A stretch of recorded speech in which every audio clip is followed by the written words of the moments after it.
So, for a long time now, Logs has been the go-to map for late game. But in March of 2022, a long and detailed Reddit post claimed that Resort is actually better than Logs for high round games. Today we're going to conduct a series of tests and come to a final conclusion regarding what map is best for high rounds, so stick around. Let's start by listing some of the points made in the Reddit post. Directional pierce towers like the VTSG, Sun Temples and the Avatar of Wrath uses more pierce because of the loops. Superbrittle debuffs more due to better placement and more buildable space for high DPS towers. Before we go ahead and conduct these tests, let's first compare the map lanes. From my own testing, on Resort, it takes 59.77 seconds for a round 1 red balloon to clear the map. On Logs, it takes 66.37 seconds, so Logs is 11.042% longer than Resort. This is counting from the frame that the mouse cursor lifts from the red balloon button to the frame where I lose the life from the balloon exiting the map. If we instead go by the numbers on the BTD6 wiki, we can see that Resort is 1494 units long, meanwhile Logs is 1659 units long, so Logs is then 11.044% longer than Resort. The difference between my test and the wiki numbers is minuscule, so we're gonna trust the wiki numbers. Now let's move on and test the pierce used by the true Sun God. First, let's find out where we ought to place our true Sun God on Resort. We're going to test these 5 locations with a true Sun God that is boosted by a temple, village, permabrew, and Adora's blood sacrifice, so we get every single range buff. We're going to send 20 round 400 fortified bats with a spacing of 15 units and compare the damage. And these were the results. The top right and top water position won by a lot. Keep in mind we're not using the carrier flagship buff in these tests since I can't place a pool for the top right position in sandbox mode. But is the water position really better? This test was with infinite lives, and as you can see, the tests end with a long duration of the Sun God firing at the exit. When these two positions fire at the exit, the top water position will be using a lot more pierce. But in a real game, this situation does not exist. If the true Sun God is firing in this direction for a long time, you already lost. So we are going to redo the test for these two positions and end the test once the first bad makes it to this point in the final loop.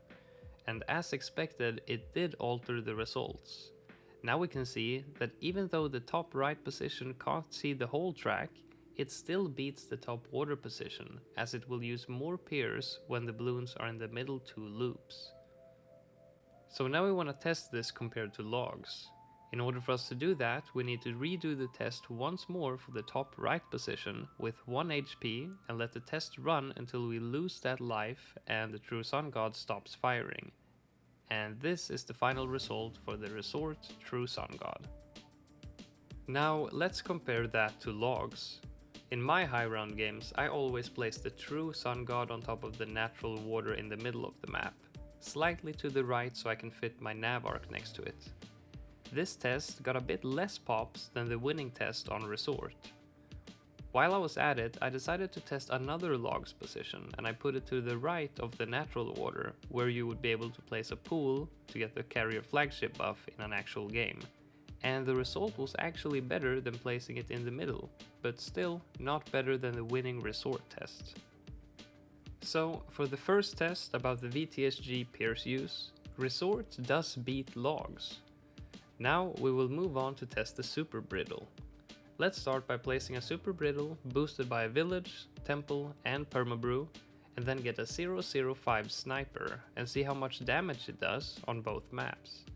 The extra damage caused by the Superbrittle is counted on the tower doing the damage, so we can simply compare the damage between the snipers.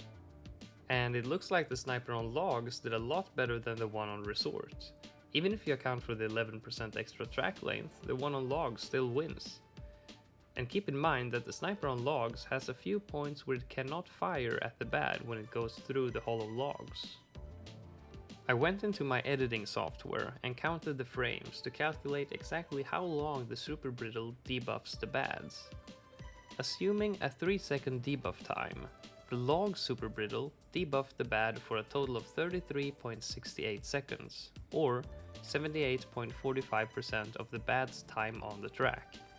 Meanwhile, the resort Superbrittle only debuffed the bad for 24.3 seconds, or 62.52% of the time on the track. So, in contrast to the Reddit post, Superbrittle actually works a lot better on logs than on resort. This may come as a surprise to some, but it is due to the fact that the Superbrittle, when placed as on the screen, can reach 2 of the vertical tracks on the right, because of the bad's big hitbox.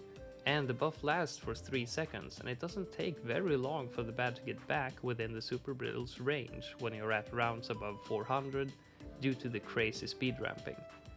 These tests were done on round 400, but as you go higher, you will see an even better uptime for the debuff. Now, the Reddit post, while mentioning the Superbrittle and the better pierce use on resort, talked specifically about towers with directional pierce, like the Avatar of Wrath or Sun Temples. So let's test a tower with directional pierce along with the Superbrittle on both maps too. And the result strongly favors logs here as well. Now let's move on and talk about the buildable space.